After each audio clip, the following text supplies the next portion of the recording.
남의 설교 그렇게 쉽게 생각하고 양심을 짓밟지 마십시오. 양심을 짓밟지 마십시오. 내가 지금 여기서 말한 양심은 알고 계시겠죠? 무슨 뜻인지요? 소명이란 하나님을 두려워하는 진지한 마음과 하나님의 교회를 세우려는 열망 가운데서만 들려지는 하나님의 명령이라고 칼리는 말하고 있습니다. 하나님의 명령으로서의 소명입니다. 하나님의 명령 속에는 그저 실컷 놀고 있다가 남의 설교지 숙제 가져와서 해라 그런 하나님의 명령은 없습니다. 하나님으로부터 소명받은 사람은 철저하게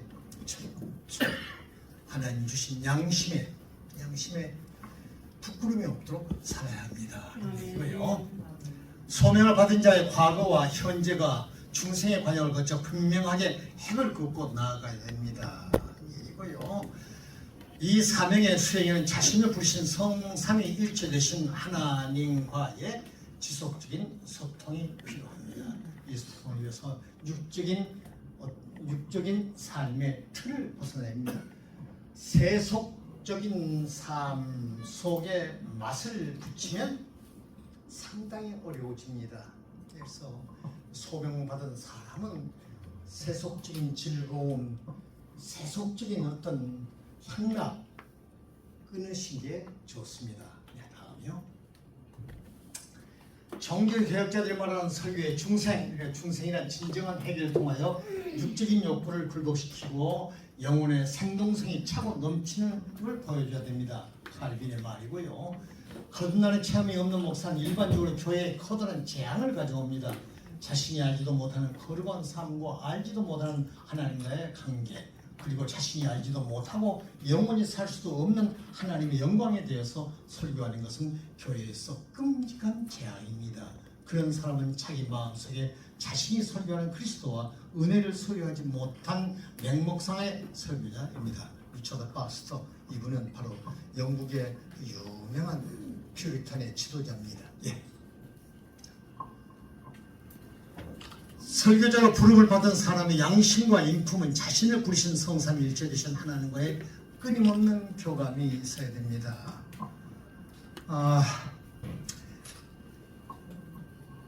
끊임없는 교감을 갖기 위해서는요, 설교자가 약간 바보스러운 게 좋습니다. 약간 바보스러운 게 좋습니다.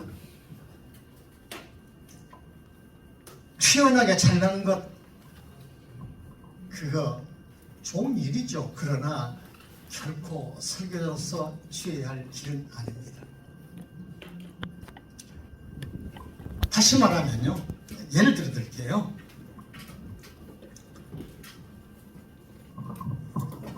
제가 지금 이름을 안 부르겠습니다.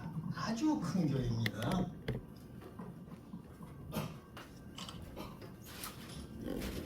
그 교회를 그렇게 크게 이루고 하기까지는 참 그 목사님이 고생을 많이 하신 분입니다. 그게 설교를 낮에 11시에 설교를 하고 났는데 차를 한 잔 마시면서 내가 뭐라 하니까 그 이제 원로 목사님이 제가 뭐라 합니까? 제가 공부를 많이 했습니까? 뭘 했습니까? 제가 박사님처럼 무슨 책을 그렇게 많이 썼습니까? 제가 뭘 합니까? 주님이 다 하셨습니다. 또 무슨 얘기를? 그 주님께서 하셨죠. 꾸떡하면 주님이 다 하셨죠. 하나님께서 다 이렇게 성령님께서 이렇게 한 15분간 얘기를 하는데요. 꾸떡하면 성삼위 하나님을 그냥 주어로 삼습니다. 하나님이 이렇게 하셨다. 성령님이 하셨다. 다 보다가요. 바로 그에게 그 후임이 앉아 있었습니다. 그 후임은 내 제자입니다. 보라. 김 목사, 잘 봐. 목사님의 얘기를 잘 들어봤나? 예. 뭐야? 무슨 얘기를 들었어? 하니까 어물어물해. 잘 봐. 분별력이 있어야지. 그 뭡니까? 말끝마다 주어를 말씀의 주어를 나라고 딱 목사님이 어떠하면 목사님이 하고 주어 띄워놓으면 싹 빼버리고 주님이 하고 바꾸는 걸 봤지. 자기의 피땀을 흘러난다고 또 그 목사님께서 피땀 흘려 이렇게 하니까 제가 했으면 성령님이 이렇게 하셨다. 자기가 주어의 자리에 앉아 있어야 했는데 그걸 내가 딱 앉혀놓으면 빼버리고 성삼위 하나님으로 주어의 자리에 앉힙니다. 참 그걸 본받으라고 그랬죠. 네가 그걸 본받아야 성공한다고. 참 그랬더니 그저 원래 목사님이 정 목사님 자주 모셔. 그래서 그 웃고 말았습니다. 어떻습니까? 여러분의 언어 이따 나오긴 합니다. 언어와 사고 사건의 주어를 항상 성삼위 하나님으로 품고 표현하고 그 자리에 앉혀놓고 말씀해 보십시오. 달라집니다. 나는 이런 오늘 돌아가시면서 이렇게 여러분께서 표현했으면 참 좋겠습니다. 우리 성령 하나님께서 나에게 시간을 주고 해서 이 자리에 딱 참석시켜서 그 좋은 강의를 그 좋음을 통해서 강의를 해주신 거 감사합니다. 내가 아니고 바로 성삼위 하나님 아닙니까? 그렇게 표현을 좀 하시면 안 될까요? 내가 오늘 갔더니 내가 참 잘 갔지. 내가 잘 갔다. 내가 잘 갔지. 내가 오늘 아닙니다. 하나님께서 사랑하셔서 부르셔서 여기 앉혀놓으시고 강의를 듣게 하시고 하나님은 그 도구로 나를 불러다가 말해 어서 말하게 합니다. 이것이 사고와 언어에서 습관화되어야 됩니다. 그것이 안 되면 참 어렵습니다. 잠깐 여기 아까 완도에서 누가 오셨다고 지금 손 좀 들어보세요. 안 계시나요? 완도 어디서 오셨나요? 완도 어디입니까? 제가 2살 때 완도 청산에 들어가지고 복음을 받았습니다. 그래가지고 청산교회 예배당을 예배당과 기타 뭐 등등 좀 힘을 보탰습니다. 근데 아까 문 목사님이 완도에서까지 왔다고 좋아하시는데 목사님 어떡하실래요? 돌아가시면서 내가 참 잘 갔어. 그래서 그렇게 하실랍니까? 내가 잘 갔어. 오늘 좋은 강의 들었거든. 그것도 보고 싶은 분한테서 강의를 들었거든. 오늘 참 잘 갔다. 그렇게 하실랍니까? 아니죠. 하나님의 은혜로. 하나님께서 나를 이렇게 하셔서 이렇게 해서 이렇게 하셔요. 얼마나 좋습니까? 이게 목사들의 생활 태도가 되고 사고의 방식이 되어야 됩니다. 이것이 주인은 내가 아니에요. 우리의 주인은 성삼위 일체 되신 하나님이에요. 그분이 여기서 움직이고 있어요. 그렇게만 하면 얼마나 편하고 좋지 않습니까? 그렇게 해보시죠. 네. 그 다음에요. 에스겔 13장 19절 그 무슨 말씀인지 아십니까? 누가 성경 한번 크게 한번 읽어보실래요? 에스겔 13장 19절 장신대 졸업생들은 너희가 크게 읽으세요.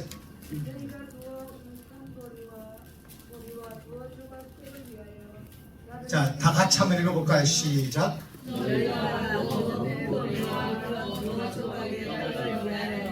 나를 내 백성 가운데서 행하게 하여 거짓말을 모지는 내 백성에게 너희가 거짓말을 지어내 죽지 아니한 영혼을 죽이고 살지 못할 영혼을 살리는 거다.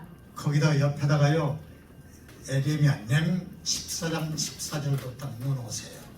두 구절을 항상 외워야 됩니다. 제 제자들은 상당히 많은 사람들이 이걸 잘 써가지고 붙여놨습니다. 저 완도 청산에 가면 제 신학관에 가면 아니 그 안방에 가면 그것이 다 해서 다 써서 붙여놨습니다. 액자로 만들어놨습니다. 온 사람마다 그걸 보고서 아이고 저 구조 외우느라 내가 얼마나 고생했는데 다 그런 얘기를 한답니다. 도웅금보리와 도자각떡을 위해서 의식주를 위해서 거짓말을 지어가지고 하나님의 말씀이라고 말하면서 죽지 아니할 영혼을 죽이고 살지 못할 영혼을 살리는 그런 그 모순된 길을 오늘의 설교자들이 걷고 있다는 그런 말씀입니다. 유념하십시오. 유념하십시오. 그래서요, 설교자의 양심은 하나님의 말씀을 하나님의 자녀들에게 운반하는 명을 정직하고 성실하게 수행하는지를 점검하는 측정기입니다. 이 양심이 설교자 안에서 얼마나 강하게 작동하느냐에 따라 설교자의 고결한 인품의 모습과 기능이 달라집니다. 넘어가십시다. 아까 말한 두 개의 지적인 바퀴와 영적인 바퀴 말씀을 드렸고요. 그냥 넘어가십시다. 또 넘어가십시다. 이제 여기서부터 이제 본 강의가 또 나오겠습니다.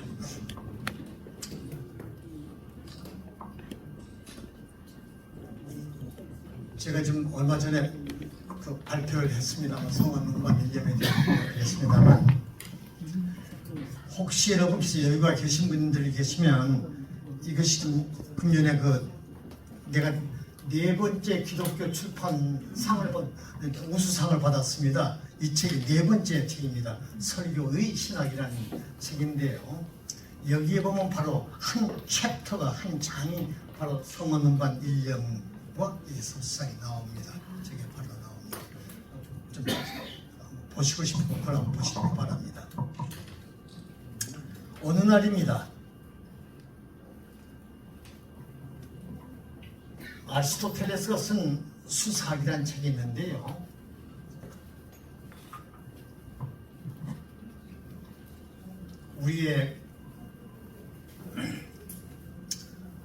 우리의 아주 참 영웅이적 설교 영웅입니다.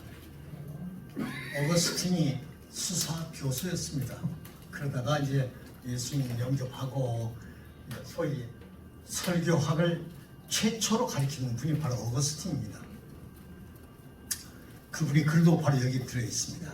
이건 조금 수준이 높은 책입니다.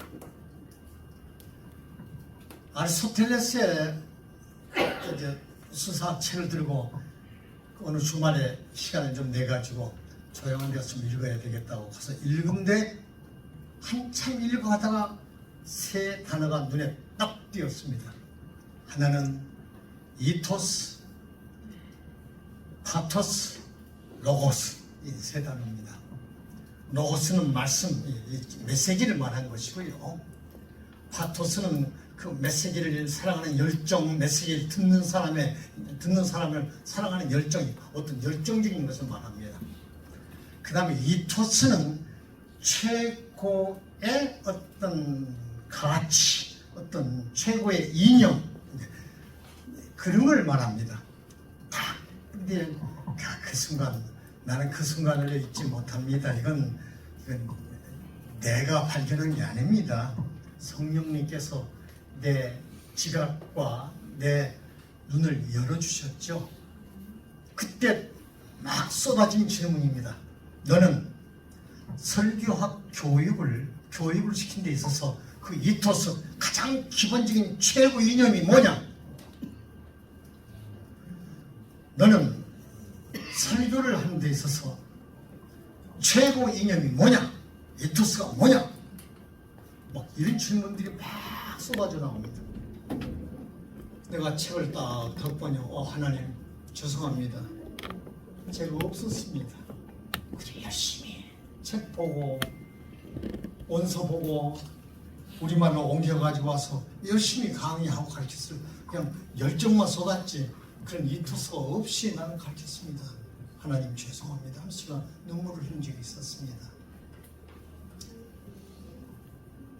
어디에 여러분이 가장 기본 정신을 어디에 두고 지금 설교단에서 계십니까? 지금까지 설교는 어디다 기본적인 최고 이념, 기본적인 정신을 어디다 두고 설교를 하셨습니까? 하는 질문입니다. 그게 바로 그때 바로 제가 결정을 했습니다. 성은 하나님의 말씀이죠. 벌거운 말씀이니까 성은 운반하는 것을 내 일념으로 온 정신으로 삼겠다. 그래가지고 성은 운반 일념이란 그 소위 어휘를 제가 만들어냈습니다. 성은 운반 일념, 이건 제가 만들어낸 얘기입니다. 어느 책에도 볼 수 없는 저만이 이제 제 책을 가지고 이제 이 사람 이제 성은 운반 일념이라는 말을 합니다. 성은 운반 일념이 바로 여러분이 말씀의 사역에 하나님의 말씀만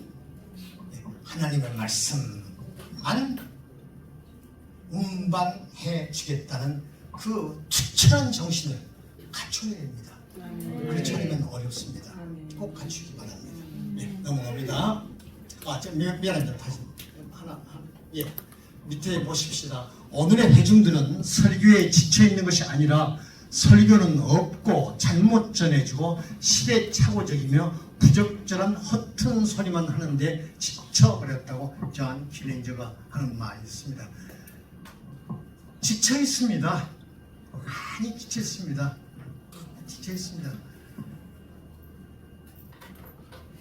대통령이 어떻다, 야당이 어떻다, 여당이 어떻다, 설교단에 와서 그런 말하는 법이 아닙니다. 나는 분명코 내 속에요, 대통령을 좋아한다 싫어한다 딱 있습니다. 그런데 대통령 선거 때 내가 현 대통령 안 찍었습니다. 분명히 안 찍었습니다. 그런데 한 번도 내 입에서는 설교단이나 어디서든지 나는 대통령을 반대한다는 말을 해본 적이 없습니다. 할 수가 없습니다. 설교자는 못합니다. 하나님의 말씀만 전하기도 바빠 죽겠는데 내 중심에 여든 야든 비판이든 정정이든 내 중심에만 둘 뿐 절대로 못합니다. 나는 학생들에게 한겨레 신문 딱 인용을 하고 싶은데 인용한 내용만 딱 밝힐 뿐 절대로 신문 밝히지 말아라. 조선일보에서 이 말을 했는데 오늘 아침 조선일보에서 절대로 그런 말 하지 말아라. 그 말만 가져오고 조선일보를 언급하지 말아라. 조선일보에 의하면 한글의 독자가 얼마나 우리 목사님 아닌데 또 이쪽에서 목사님 아닌데 분명히 그러지 않겠습니까? 소위 내가 무슨 신문을 본다는 말도 설교에서는 할 수 없을 정도입니다. 그 무슨 말 하느냐? 성은 운반 1년만 합니다. 하나님의 말씀만 운반하면 됩니다. 다른 말을 할 수가 없습니다. 그래서 여러분께서 부탁입니다. 설교자는 자기 경험담이나 정치관이나 경제관이나 함부로 말을 못합니다. 오직 할 수 있는 말은 하나님의 말씀, 66권에 있는 말씀뿐입니다. 그것을 가르쳐서 뭐라 합니까? 성은 한번 같이 말씀하시죠. 뭐라고요? 성은 운반 1년입니다. 다 잊어버리더라도 돌아가실 때 성은 운반 1년은 잊지 마시고 꼭 하셔야 되겠습니다.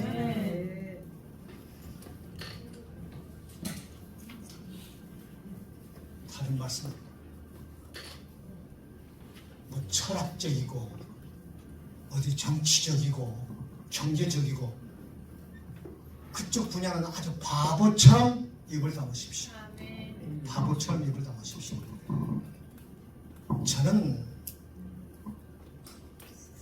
일찍부터 신문을 읽고 정치 같은데 아주 얘기하는 걸 좋아합니다.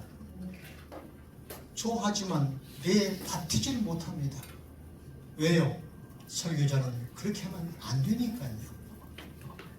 다 붙잡아야죠. 나는 야에 속해, 너 여야 나가, 이럴 수 없잖아요. 아멘. 못합니다. 예. 설교자의 이토스를 위한 설교 이해해가지고 했던 말입니다. 자, 이제 두 번째 한번 같이 읽으실 텐데요. 이것 좀 카메라로 좀 찍어 두시겠습니까? 설교의 정의입니다. 두 번째 문장이요. 왜 내가 이 부탁을 하냐면 여러분 설교자들에게 설교가 뭐요? 설교란 뭐요? 하고 물어본다면 대답을 해야 할 게 아닙니까? 설교란 뭐다 하는 걸 말을 해야 할 거 아닙니까? 바로 깁니다. 짧지 않습니다. 자, 다 찍으셨습니까? 네, 이게 설교의 정의입니다. 예, 예, 됐습니다. 간단한 정의가 있습니다. 칼빈의 그 정의 나옵니다만 설교란 하나님의 말씀을 세 단어입니다. 선포하고 해석하고 적용하는 합니다. 네. 자, 다시 한번 그 문장만 같이 해볼까요? 설교란 하나님의 말씀을 선포하고 해석하고 적용하는 것이다. 이 세 가지, 그걸 조금 더 구체적으로 푸는 것이, 자, 같이 한번 쉽게 힘껏 한번 읽어보실까요? 시작할까요? 설교란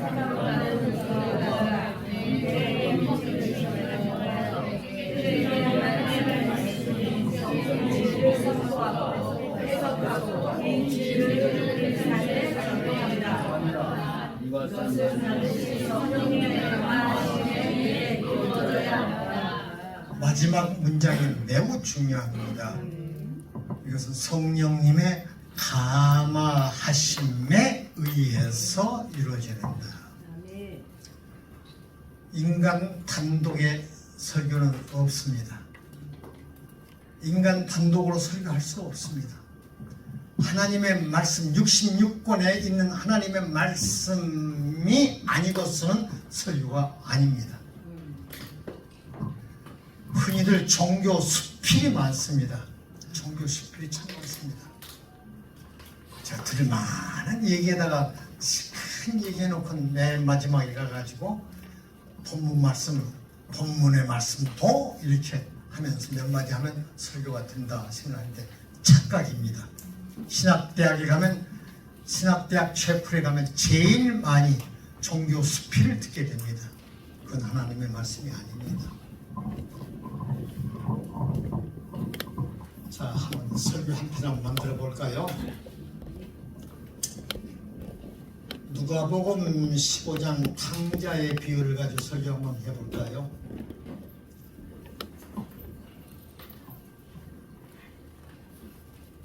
보십시다. 본문을 다 읽었습니다. 설교가 안 보입니다. 또 읽습니다. 안 보입니다. 또 읽습니다. 안 보입니다.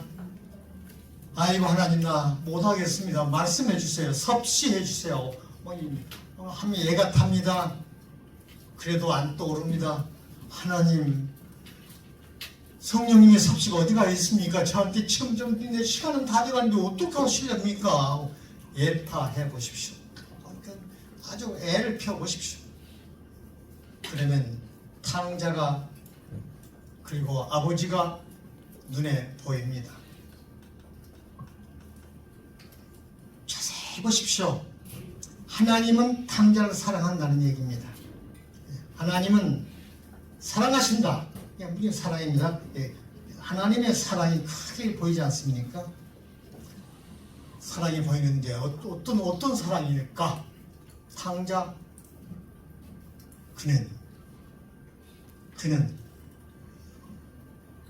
그는 실패자의 신분으로 전락됐습니다. 패배, 실패 어느 부분에서요. 지역 열매도 없어서 못 먹고 죽게 됩니다. 인간의 실패는 죽음 직전까지가 제일 실패입니다. 제일 실패입니다.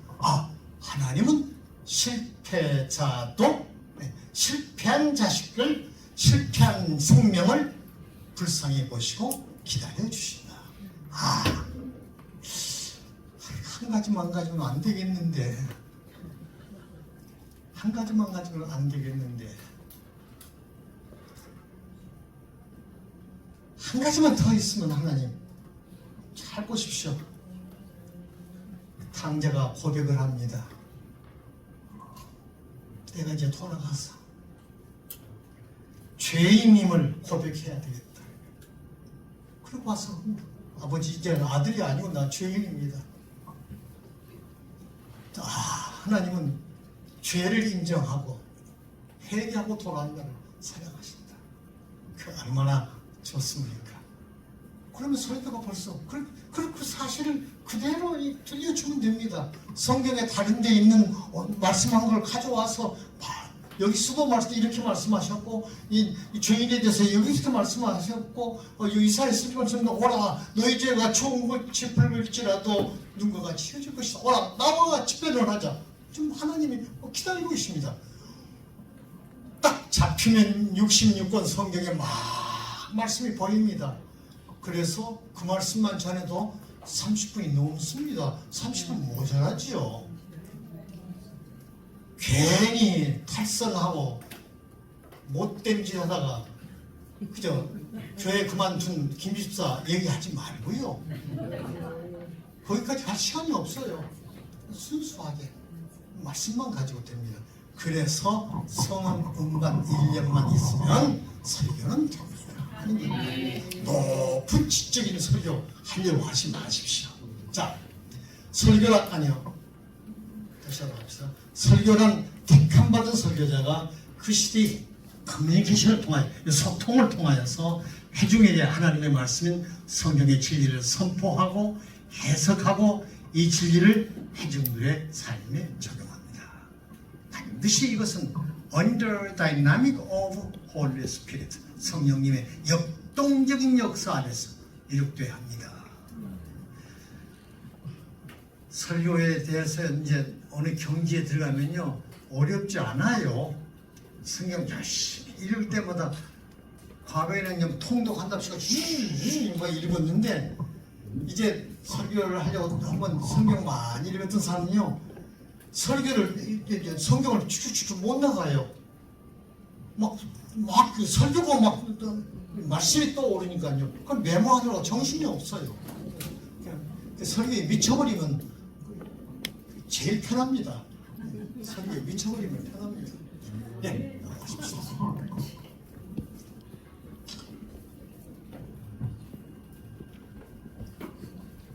하나님의 말씀을 들으면서 설교 넘어가십시다. 예, 넘어가십시다. 예, 넘어갑니다. 자, 보십시다. 인간의 말로 변환된 하나님의 말씀. 인간의 입으로 나온 말은 하나님의 입을 통하여 나온 말씀과 동일하다. 왜냐하면 하나님께서는 하늘로부터 직접 말씀을 선포하는 것이 아니라 인간을 그 도구로 사용하시기 때문이다. 칼빈의 말입니다.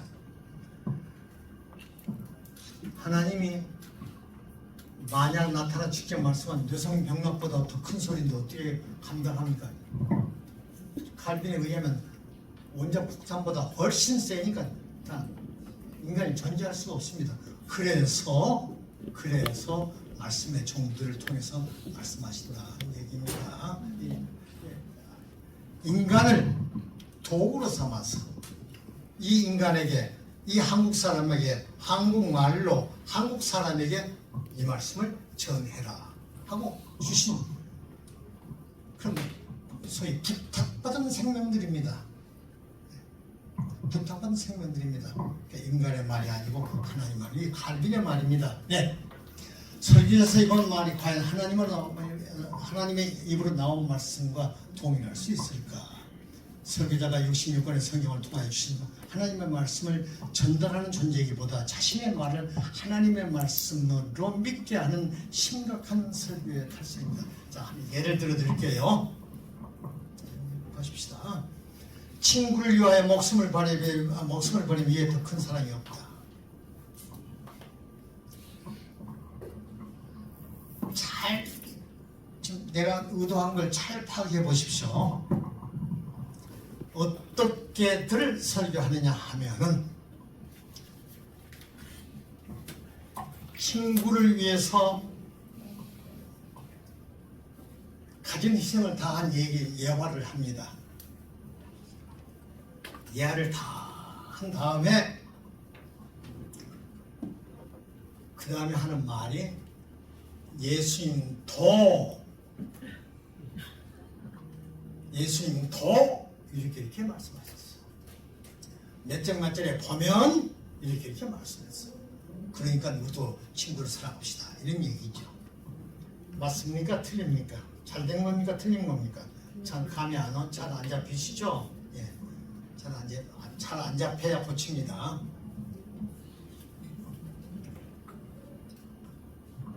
보면이라는 말과 도라는 말을 이제 여러분께서는 강단에서 완전히 빼버리십시오. 완전히 빼버리십시오.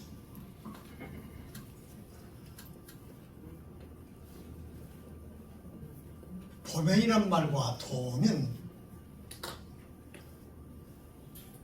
논문을 쓸 때, 토론을 할 때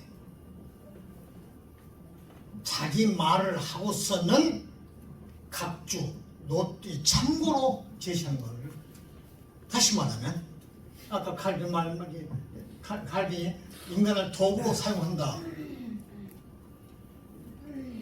이 말을 이걸 내 자료를 따면 이렇게 있습니다. 칼빈의 기독교 강요를 보면 이렇게 말했습니다. 고로 내 말이 신빙성이 있지 않느냐 그 얘기입니다. 맞습니까? 이해가 되십니까? 이거 상당히 중요한 부분입니다. 중요한 부분입니다. 내 말을 해놓고 마태복음 몇 장 몇 절 써서 뭐 구하라 찾을 것이요 몇 장 몇 절에 보면 거기도 그런 말이 있습니다. 그렇기 때문에 우리가 열심히 구해야 됩니다. 틀린 말입니다. 내 말을 입증시키기 위해서 성경을 이용하고 있습니다. 이거 참 불경죄가 돼도 한참 불경죄입니다. 내 말을 한참 해놓고는 예수님도 이렇게 말했습니다. 나사로야 나오라, 죽음에서 나오라 했습니다. 그렇습니다. 그러니까 우리가 죽음에서 나와야 됩니다. 바꾸십시오. 아멘. 뭘 바꿀까요? 예수님의 말씀을, 아멘. 바울을 통해 주신 하나님의 말씀을 다 내놓고, 그리고 인간사를 예로를 들으십시오. 거꾸로입니다. 거꾸로. 그래야 하나님의 말씀을 입증하기 위해서 이 인간사를 말한 것 되지 않겠습니까? 내 말을 입증하기 위해서 성경 말씀을 이용하지 말고 하나님의 말씀을 입증하기 위해서 인간사, 뭐 예화라든가 내 말을 해야 되지 않겠습니까? 이것이 간단하게 보이지만 매우 큰 불경죄입니다. 보면 도 아닙니다. 꼭 고치셔야 합니다. 여기에 대한 이의가 있으십니까? 네. 4시까지 하라고 그랬죠? 예, 한 20분간 더, 그냥 4시까지. 내가 나이가 상당히 많은데 여기 모인 분 중에서 나보다 나이 많은 사람이 아무도 없거든요. 예? 지금 연세가 어떻게 되시